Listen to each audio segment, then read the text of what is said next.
quero, neste momento, me dirigir ao povo brasileiro para dizer algumas das matérias que penso devam ser por mim agora enfrentadas. E eu faço, naturalmente, com muita cautela, porque, na verdade, sabem todos que há mais de um mês eu me recolhi exata e precisamente para não aparentar que eu estaria cometendo algum ato, praticando algum gesto, com vistas a ocupar o lugar da senhora Presidente da República.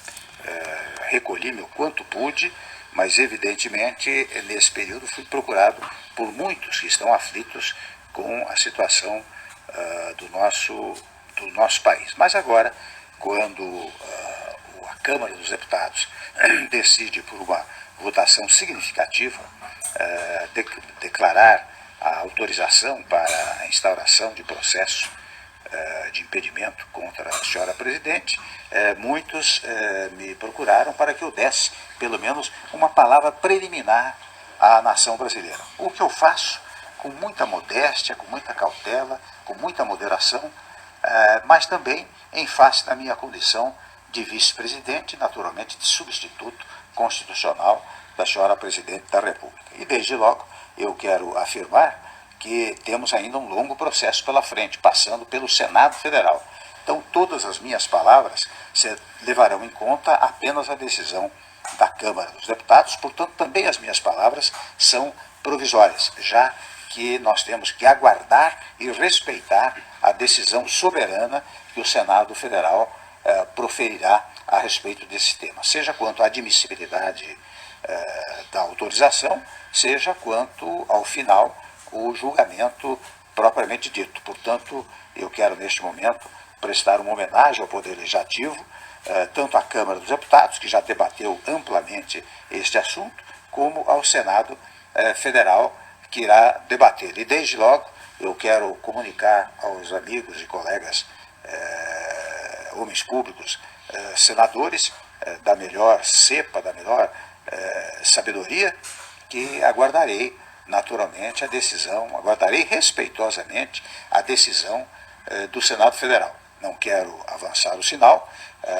até imaginaria que eu poderia falar depois da decisão do Senado, mas evidentemente sabem todos os que me ouvem que quando houver a decisão definitiva, a decisão do Senado, eu preciso estar preparado para enfrentar os graves problemas que hoje afligem o nosso país. E desde logo quero dizer aos que me ouvem que repetir, na verdade, o que tem pregado ao longo do tempo. Os senhores sabem, os brasileiros sabem, que há mais de 8, 10 meses tenho feito pronunciamentos referentes à pacificação do país, à unificação do país, porque é chocante, para não dizer tristíssimo, verificar os brasileiros controvertendo-se entre si, disputando ideias, espaços, até aí tudo bem. Mas quando parte para uma coisa quase física, isso não pode acontecer no nosso país. Portanto, ao dizer agora que a grande missão, a partir deste momento, é a da pacificação do país, da reunificação do país, eu quero dizer que estou repetindo o que venho pregando há muito tempo como responsável por uma parcela da vida pública nacional. Devo dizer também, isto fica para aconteça o que acontecer no futuro, que é preciso um governo de salvação nacional e, portanto, de união nacional.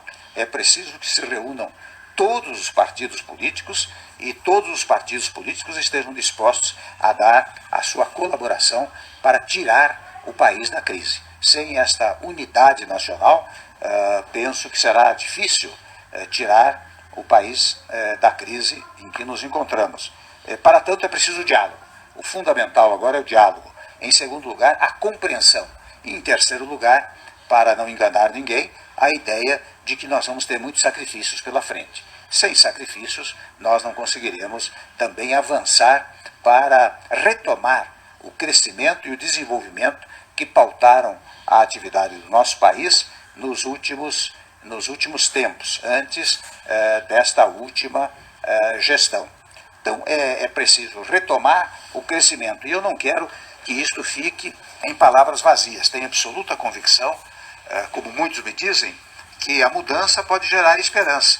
E que, gerando esperança, isto gerará investimentos, não só investimentos nacionais, mas investimentos estrangeiros, porque precisamos restabelecer a crença no Estado brasileiro, nas potencialidades do Estado brasileiro. Devo dizer aos que me ouvem que eu fiz muitas viagens internacionais no primeiro mandato e verifiquei o quanto os outros países que têm muito dinheiro em suas mãos querem fazer aplicando no Brasil, ou seja, querem acreditar no Brasil. O que aconteceu nos últimos tempos foi um descrédito no nosso país, e o descrédito é que leva à ausência do crescimento, à ausência do desenvolvimento, que faz retomar a inflação. De um lado, portanto, nós temos absoluta convicção de que é preciso prestigiar a iniciativa privada, é preciso que os empresários do setor industrial, do setor de serviços,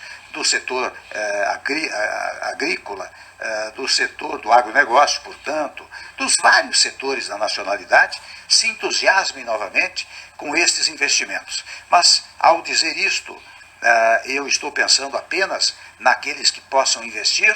Não. Diferentemente, estou pensando em manter as conquistas sociais obtidas nos últimos tempos. Por exemplo, o emprego é uma coisa fundamental para todos os brasileiros. Para que haja emprego, é preciso uma conjugação dos empregadores com os trabalhadores. Você só tem emprego se a indústria, o comércio, as atividades de serviços todas estiverem caminhando bem. É a partir daí que você tem emprego, e com isso você pode retomar o emprego. De outro lado, eu devo dizer também que, de fora a parte, um projeto pela empregabilidade plena, é preciso manter certas matérias sociais, porque nós todos sabemos que o Brasil ainda é um país pobre.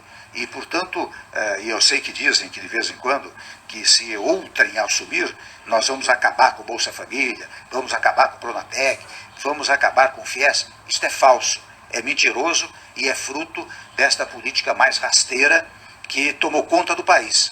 Portanto, neste particular, eu quero dizer que nós deveremos manter esses programas e até, se possível, revalorizá-los e ampliá-los. Até que, e isto eu quero deixar claro, o Bolsa Família, por exemplo, há de ser um estágio do Estado brasileiro. Daqui a alguns anos é possível que a empregabilidade tenha atingido um tal nível que não haja mais necessidade do Bolsa Família. Mas isso, enquanto persistir a necessidade, nós manteremos, assim como o Pronatec, FIES, ProUni, todos esses projetos que acabaram dando certo no país. Portanto, eu lanço uma mensagem àqueles que têm o capital e lanço àqueles que querem uma mensagem do trabalho e lanço uma mensagem para aqueles que sequer trabalho ainda conseguiram. É claro que nós vamos incentivar enormemente as parcerias público-privadas na medida que isto pode trazer emprego ao país. Nós temos absoluta convicção de que hoje, mais do que nunca, o Estado não pode tudo fazer. O Estado depende da atuação dos setores produtivos do país. Empregadores de um lado, trabalhadores de outro lado. Estes setores produtivos é que, aliançados, vão fazer a prosperidade do Estado brasileiro. O Estado brasileiro tem que cuidar de segurança, da saúde, da educação, enfim, de alguns temas fundamentais que não podem sair da órbita pública, mas o mais tem que ser entregue à iniciativa privada no sentido da conjugação da ação entre trabalhadores e empregadores. E neste particular, nós pretendemos fazer várias reformas que incentivem esta harmonia entre esses dois setores da produção brasileira. Tudo isto que estou a dizer significará, devo registrar, sacrifícios iniciais para o povo brasileiro, em primeiro lugar. Em segundo lugar, não quero gerar nenhuma expectativa falsa. Não pensemos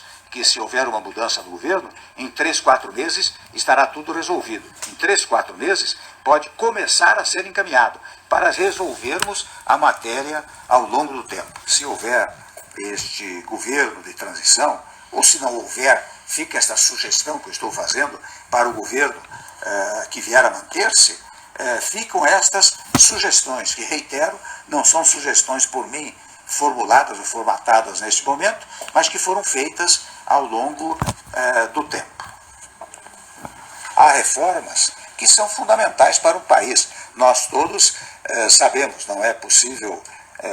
Agora, toda e qualquer reforma não alterará os direitos já formatados, já adquiridos pelos cidadãos, mas nós temos que preparar o país do futuro. Muitas matérias até estão em tramitação no Congresso Nacional e nós queremos ter uma base parlamentar muito sólida que nos permita conversar com a classe política, mas conversar também com a sociedade. Os senhores sabem, os que assistiram às minhas palestras nos últimos tempos, que eu faço uma distinção e uma conjugação entre governo, governança e governabilidade, para dizer que o governo são os órgãos constituídos, não tem a menor dúvida, legislativo, executivo, judiciário. A governança vem exatamente pelo apoio político que o governo consegue dos partidos políticos e do Congresso Nacional. Mas é preciso mais do que isso. É preciso a governabilidade. E a governabilidade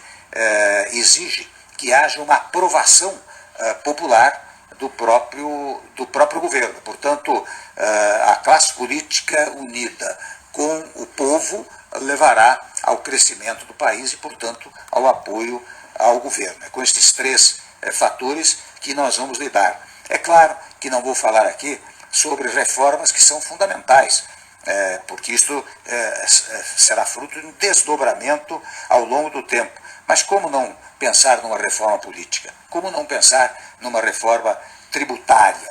E evidentemente que a reforma tributária envolve um outro tema, que é a revisão do Pacto Federativo.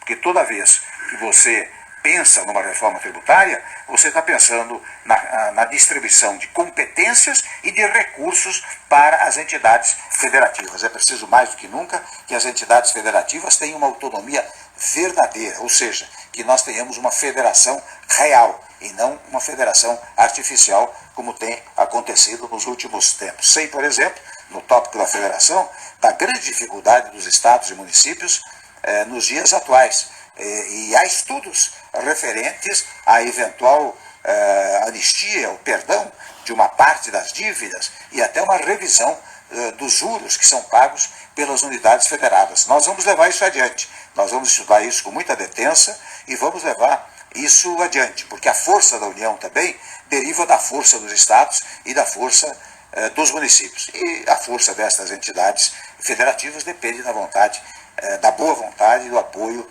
da classe política e do povo brasileiro. Há matérias controvertidas, como a matéria referente à legislação trabalhista e à legislação previdenciária, que nós vamos fazer com um grande diálogo nacional, onde nenhum setor será esquecido, nem dos trabalhadores, nem dos empresários, nem do povo brasileiro. Mas toda e qualquer modificação que vier a ser feita será para garantir o futuro mesmo daqueles que já recebem salário, daqueles que recebem aposentadoria. É nesses termos que nós vamos trabalhar. Ou seja, o diálogo de um lado e a conjugação de esforços de outro lado serão os alicerces, digamos assim, do nosso trabalho. É esta manifestação que eu queria deixar ao povo brasileiro.